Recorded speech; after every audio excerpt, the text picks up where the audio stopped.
Hey everybody, this is Scott Leaf back with you for the Surf and Sales podcast. We're doing things a little bit different this time. Richard is out traipsing about, globetrotting around the world. So I'm doing this episode solo here with a special guest, Paige Robinson. Paige is the founder of Will Reed and is based in Dallas, Texas, fellow Texan. Welcome, Paige. Looking forward to talking with you today. Thank you, Scott. Thank you for having me. I'm excited to be here. Yeah, and thank you for the AirPods that I'm using right now. I appreciate that. It was a cool gesture a while back. Basically, I have to bribe Scott to do things, but I know how to get him. That's right. It was very motivating, actually. It worked quite well. So, you're active on LinkedIn, but not like super active. So you probably have a good number of people who know who you are. But for those who don't, tell us a little bit about, your business and what y'all are up to these days. Yeah. Well, you heard it here first. It's a 2020 goal for me to get a little bit more consistent on LinkedIn. So for listeners and for you, Scott, call me out if you see it. Yeah. Accountability partner. You're my So I am the founder of Will Reed. Will Reed is a talent advisory that really focuses on partnering with high growth companies at two key inflection points. So we actually have been around for about 4.5 years, but we found that where we can really add the most value to a company is typically when they're really building out their very first early sales hires. We typically do that in partnership, with VCs, or really when they have gotten to enough of an inflection point where they're really starting to build out a secondary hub outside of the Bay, in a place like Austin, which I know Scott, you're representing today, or a place like Dallas or Phoenix or Denver. And that tends to be more, I would say, growth hiring. So looking at, numbers of account executives and SDRs as well. But those are kind of those two key inflection points that we come alongside companies and help them. And that's a pretty big trend, comes as no surprise to anybody, but, more and more sales orgs in particular, are relocating out of San Francisco or out of New York City because of the cost and going to some, cheaper options like in Austin. And even now, Austin's maybe starting to get a little pricey. So, you mentioned Dallas. What are some other cities that you feel like are starting to kind of heat up that maybe are a little bit off the grid, or not off the grid, but like less well known? Yeah, I think I'll say this, that, I think if you are listening to this and you're running a large inside sales organization in the Bay, we should talk. It's a very, very difficult thing to do. And you can see some pretty immediate return on investment by looking to at least expand outside of the Bay for both diversity as well as cost reasons. But I think in terms of like the actual cities, I think what's really interesting is that the way people think about cities really, really depends, in my opinion, on the company, the stage, their hiring growth plan, the types of customers they're selling to. But once you kind of look at all those things, there's any number of cities that could be a good fit. So you obviously have cities that I would say are more like enterprise focused, like Raleigh, or even like a Houston. Houston made a really big effort to court cities that would be selling and want to sell into kind of that global 1,000, since they have so many there locally. You also have cities that I think are more known for inside sales, which, I would say like Denver and Austin kind of compete a little bit for that crown. But some up and comers that I've been really excited about are also, Provo, Salt Lake City, Phoenix, Scottsdale area, I think is making a huge effort to attract those kinds of startups. And that's just barely scratching the surface. There's a lot of conversation and chatter about, how candidates can stand out in this kind of, crowded market and all this stuff. Significantly less conversation, I think, and you and I talked about this a little bit earlier, significantly less conversation about how employers can stand out, right? There's so many startups and tech companies and seemingly so much opportunity in some of these cities that you just mentioned. What are some of the things that you're finding that employers are doing that are working really well to help them stand out over their, competitors in a limited talent market?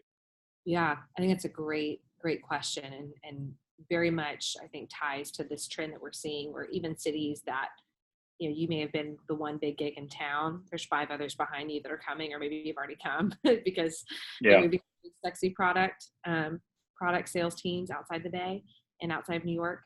A couple of things I would say is that, one, from a state of mind perspective, I think it's really important for companies and employers to almost view themselves like they're selling a product. So in the same way that a sales, like their culture as a product. Yeah, their culture, their product, their team, like everything is part of a broader sale. I think they need to view it in a lot of respects that way. So just like you would court a customer, and you would do a lot of research on the front end to make sure you're reaching out to customers that actually like fit, what the product you're selling, and then you kind of bring them through different stages. I think it's important to think about your interview process the same way, and a candidate should as well. A candidate that's going out for a sales role should treat it like a sales process, but I would argue that the company and employer should do the same. So I think, one, doing a little bit more work on the front end to really have a good understanding of what your ideal candidate profile is, so that when you do outbound outreach, you're focusing on candidates that really would be a good fit for your company, and that this would be compelling to them as well. And then I think having a really thoughtful, well-planned interview process where the candidate from the very get-go kind of knows what they're signing up for. And I think viewing it as kind of a joint selling process through every step, I think is really, really key. Is there a particular part in the recruiting funnel, recruiting process, like that companies, kind of misfire or screw up more often than not? Like what is, if you're, let's say somebody out there is, the hiring manager and running like a whole department, like what is the stage that you consistently find or get feedback from candidates that, hey, this company dropped the ball here, right? Where should people focus maybe and make sure they're really nailing it? I would say kind of in 2 areas. The first one is when I kind of get back to that ideal candidate profile. I think that a really common thing, I actually particularly see it probably most in Austin, is that I think companies really, really would love for candidates that have been a sales development rep at another tech company for a year to come back and be an SDR again at their company for another year. And so they'll kind of build out their ideal candidate profile, but they haven't really thought about if that's compelling to the candidate. Yeah. Do you hear that, Austin? Wake up. There's just a lot of friction there. And I think you have to think about if what you're candidly selling on the market is going to appeal to that target audience. And so I think even if you can scope your role where they're getting some closing experience, and you're really thinking about training and enablement that's going to help take that SDR actually to a really solid account executive, then now you actually are, in some respects, committing talent arbitrage because your competitors aren't doing that. And you have something that's compelling in the market. So I think that's the first thing that people go wrong on, is like, to some extent, thinking about if what they're offering in the job market is actually compelling. Like you don't want to treasure hunt for SDRs. Like you want to have an offering that's compelling enough where people are going to jump at it and enter your interview process. So I think that's the first thing. I think the second thing is really around interview logistics. So in this market, candidates need to hear back on next steps no later than 48 hours. 48 hours. Say that one more time for the audience, because I have been banging this drum forever, and recently talked to one of my clients about this and said, you're blowing this. These people were trying to find a head of sales, and the process was taking weeks and weeks and weeks. And I'm like, everybody's done now, so repeat that time box. How much time do you have? Candidates have to have a next step, either yes or no, within 48 hours of their interview to be competitive. And I would say if you can do it within 24, you're better. You're better than your competition. If you're not doing it within 48 hours, there's a really good chance that you will lose a top candidate, and you'll have to look in the mirror for that one. Yeah. I know that's not like the nice way to say it, but it's true. Like, I mean, it's just a really, really competitive market for top talent. And so I think, again, it goes back to having a really well thought out interview process, have a good point person or a recruiting agency running point on logistics. Yeah. And that candidate should never not know what's happening next. And also Yeah. like if they're not a good fit, free that person. Yeah, either way, yes or no, either way. Get back to them quick. Right. And allow them to run a better search because they now know what other options are on the table and that your company is not. That's a courteous thing to do. Just like we as salespeople like to be told no in some ways, like versus long for 6 months, candidates feel the same way. Yeah. Let's take a step back for a second. I don't know this story, so I'm excited to ask you this question. How did you get started in sales? What was like your first sales job? Ooh. I know, I feel like this is such a common like salesperson answer. Scott, I've been selling for a long time. You can ask Well, that's interesting because that's not my answer at all. But I think you like saw back like in your child. My parents feel like they've been being sold to for their entire lives. Like they just kept fair enough. If we channel this and some I definitely feel like my kids are trying to close me every single day. Oh, I know. I beat them up and now I'm a parent. I'm a mom of 2 and I'm pregnant with my 3rd. And I'm like, I am seeing it already. I am paying for my raising. But yeah, I've always, no meant try harder from a very early age.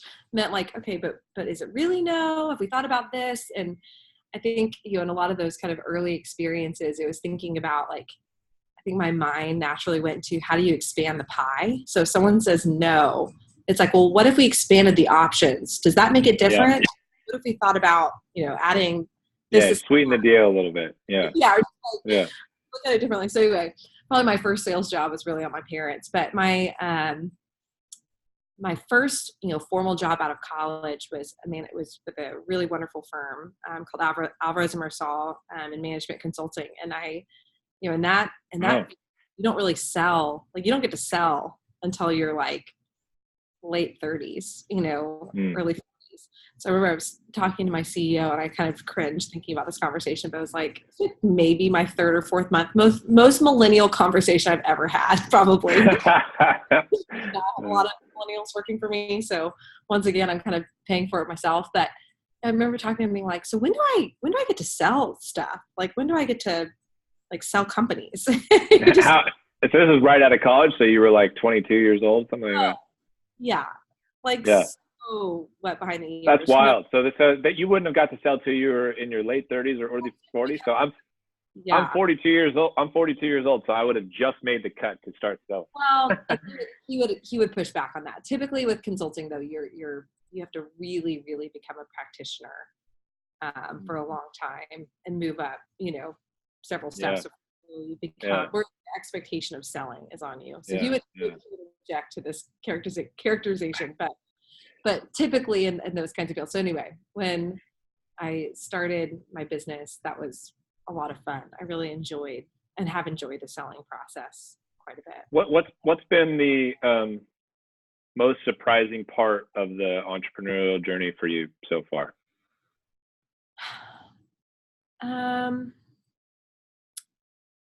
It was a lot. It's been a lot harder than I thought, which I think. And that's been surprising to you, the difficulty of it. Yeah. I think so. I think that's not a bad thing because I think if you really knew how hard sometimes things were, whether it be parenting or marriage or friendship or any of the best things in life, if you really knew how hard it was, right, you might not ever start. So might not ever do it. Yeah. A little bit of ignorant optimism is not the worst thing in the world. Ignorant optimism. That's a great quote that people should lift. Ignorant optimism. Yes, I don't think that's a bad thing. It's definitely been arguably one of the best crucibles for my character. Like I think I have grown matured as a person far more, for me personally, than many other things could have done. Just because I think it's the combination of you're learning about you're flying and building the plane, so to speak, of your own personhood, while also building something for other people. And so, how long were you on your own before you had employees and started hiring folks? Not very long, honestly. I've had a team, and that's part of I think what I really care about. So I think there's a lot of different ways to do the business I'm in. I really care. Like for me, like what's really fun is getting to develop and build out a team. Yeah. Um, and so that's been a pretty big part of my story and Will Reed as a whole. Yeah. Yeah. Do you have any, good mentors or people that you've been able to bounce ideas off of and kind of, give you guidance in your peer group for what you've been doing? Yeah. I actually look up to quite a few of my customers. Like they didn't know. I mean, some of my early, I mean, Mm. he knows this because I've told him this now, but Sean Andrew, who's, SVP of worldwide sales at MongoDB, was one of my very first customers. And he didn't, I mean, he probably knew, but he was basically teaching me about sales while I was also looking for his sales manager hire. Like I was kind of like, like we're kind of like taking notes as he's talking about stuff. I'm like, really? Okay. That's like, funny. oh yeah, sure. So I've actually learned a ton from my customers. Like I think I'm fortunate that one, they're phenomenal sales practitioners. Like I would say some of the best in the game in terms of like sales leadership and developing teams. I would put you in that category as well. Like they leave behind. Like, so Yeah. that worked for them now have their job, which I think is like one of the markers of a really good sales practitioner. Yeah.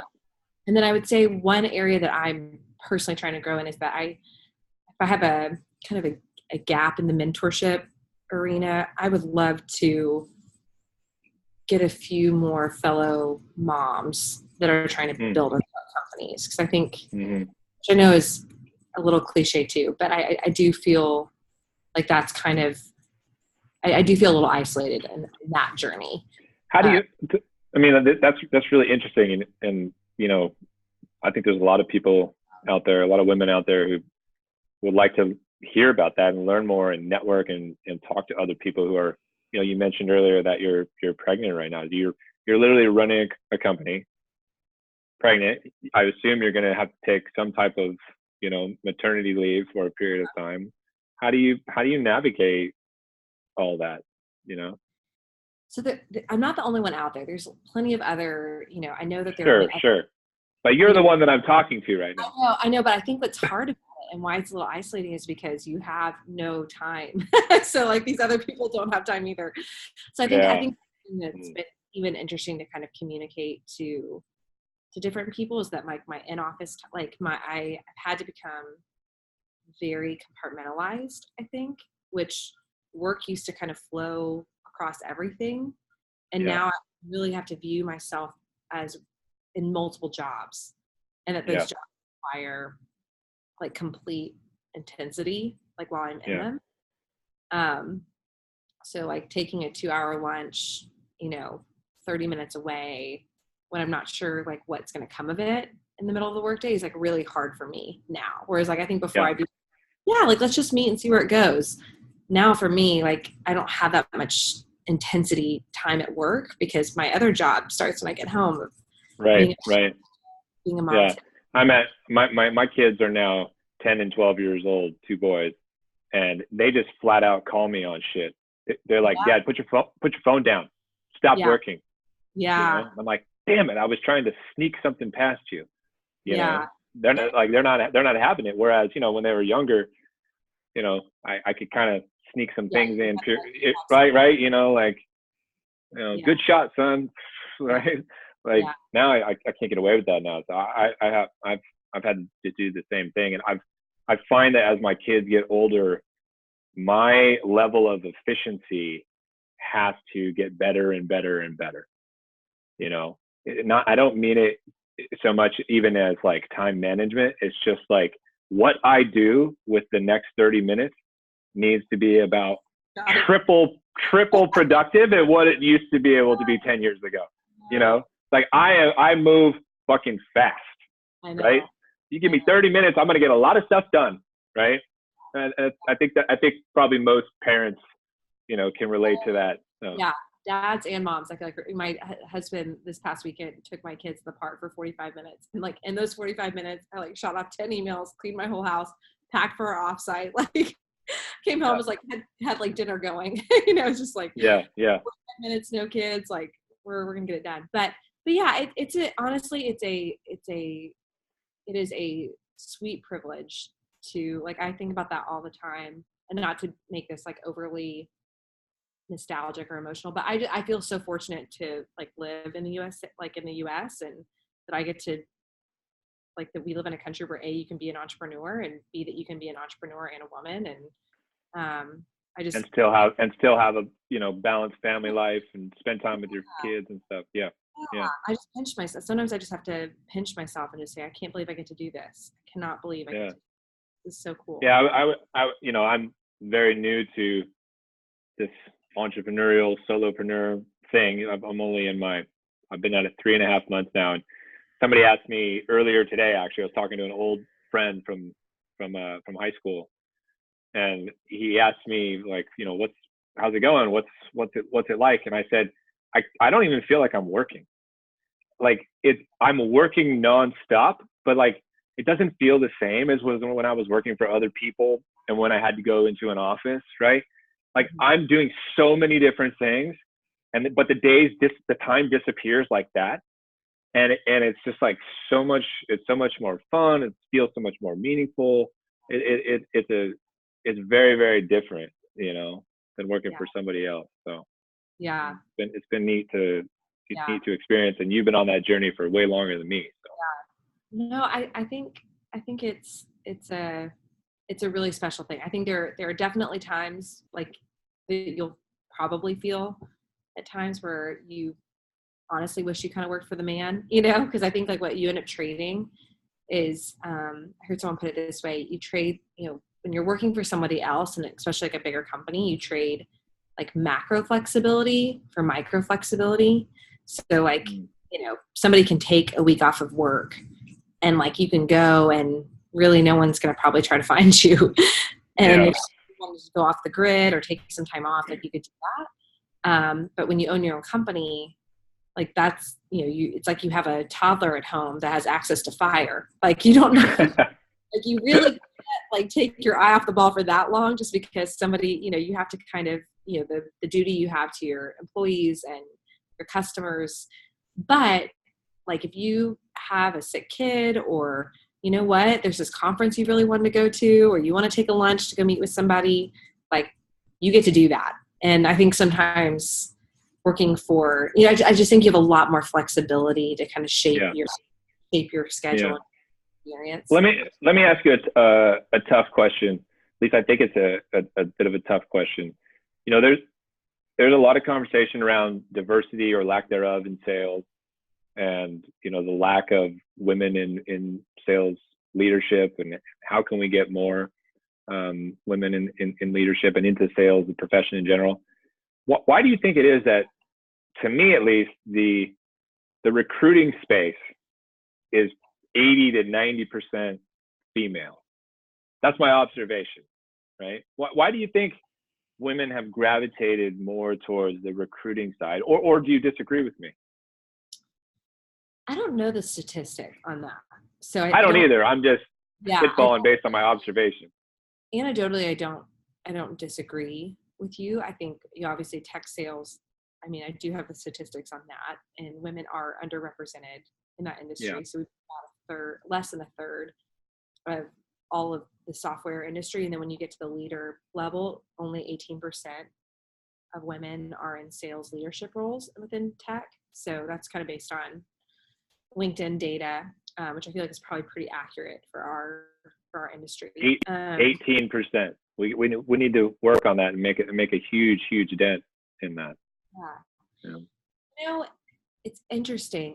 I'm finding this, you know, so my team is made up of a lot of really talented, bright young women. Like I have a lot of women that work on my team, and I think I don't necessarily know why women will gravitate more towards recruiting versus sales. For me personally, I didn't even know about tech sales.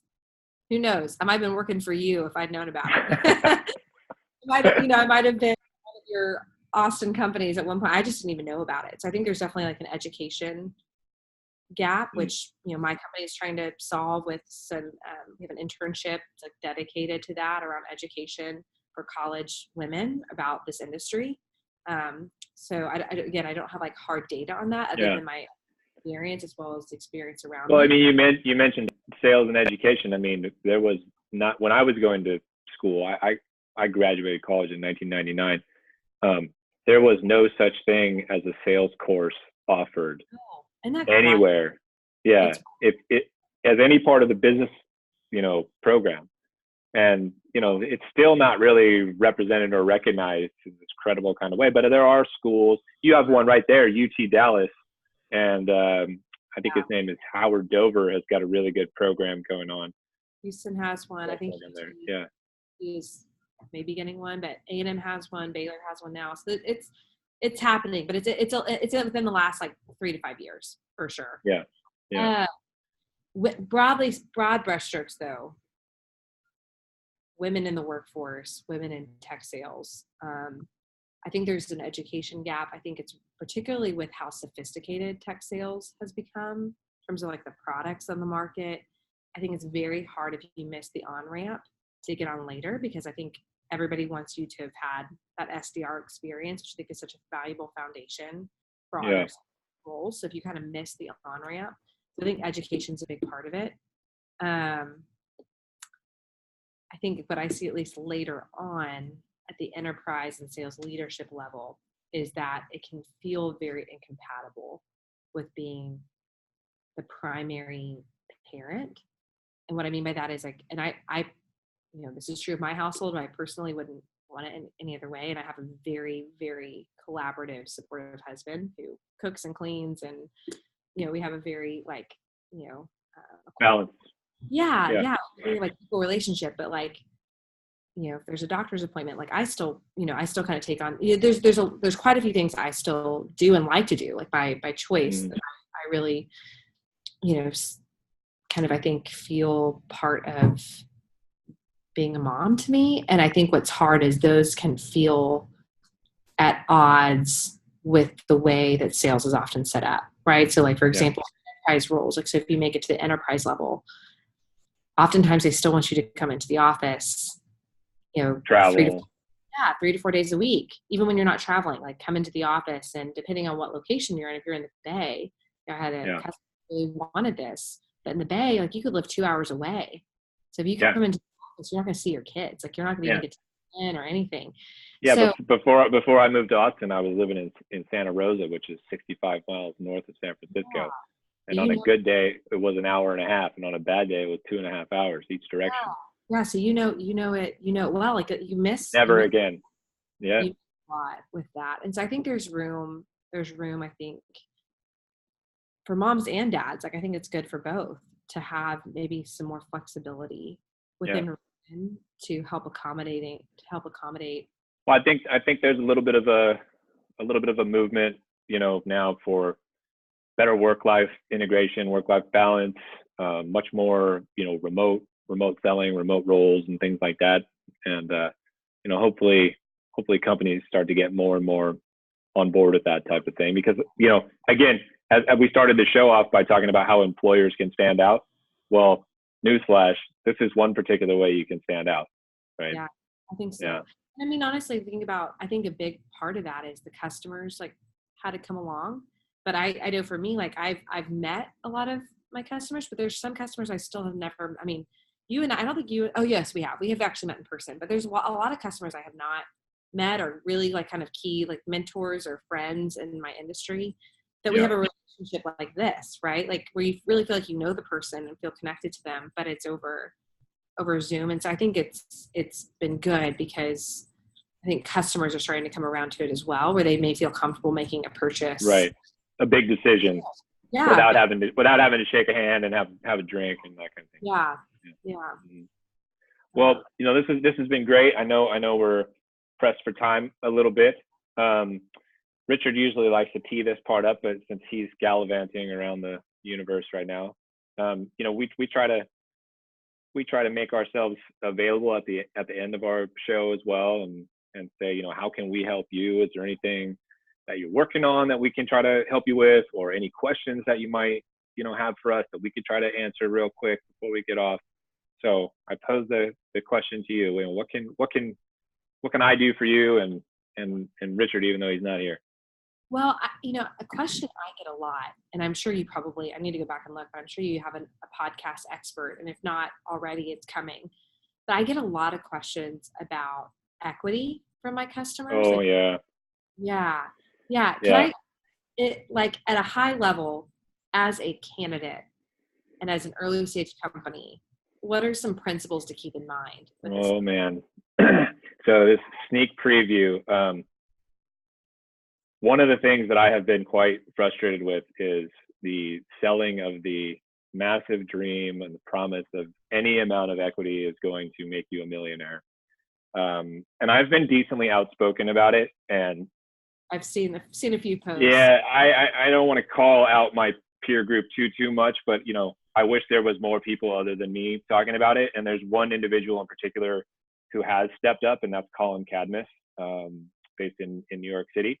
And so he is actually going to be on the show later this month, and we're going to probably spend the majority of the conversation talking about it.